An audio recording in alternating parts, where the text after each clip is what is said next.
L'affrontement entre Moïse et Pharaon était arrivé à son point de rupture. 9 plaies avaient déjà frappé l'Égypte. Mais le cœur de Pharaon demeurait orgueilleux.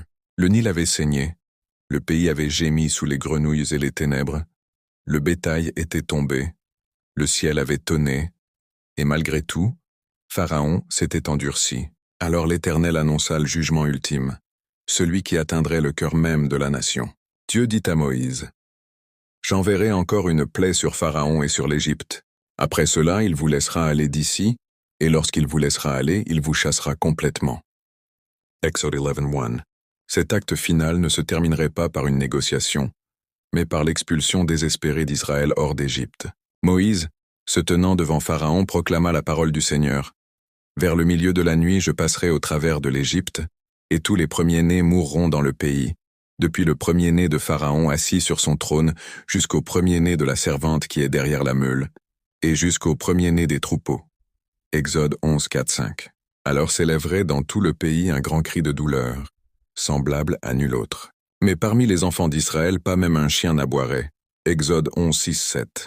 La distinction serait totale et divine, entre ceux sous le jugement et ceux protégés par Dieu. Avant que la plaie n'arrive, Dieu institua un signe de délivrance et d'identité d'alliance, la Pâque. Il parla à Moïse et à Aaron en Égypte, fixant ce mois comme le premier de l'année pour Israël, Exode 12:2.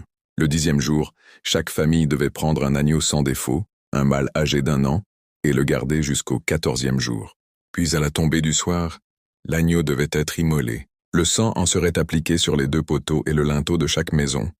Exode 12:7. Cette nuit-là, la chair devait être rôtie, au feu et mangée avec des pains sans levain et des herbes amères. Exode 12:8. Ce repas portait une symbolique profonde. Le pain sans levain signifiait la hâte du départ. Les herbes amères rappelaient l'amertume de l'esclavage, et le sang de l'agneau représentait la protection.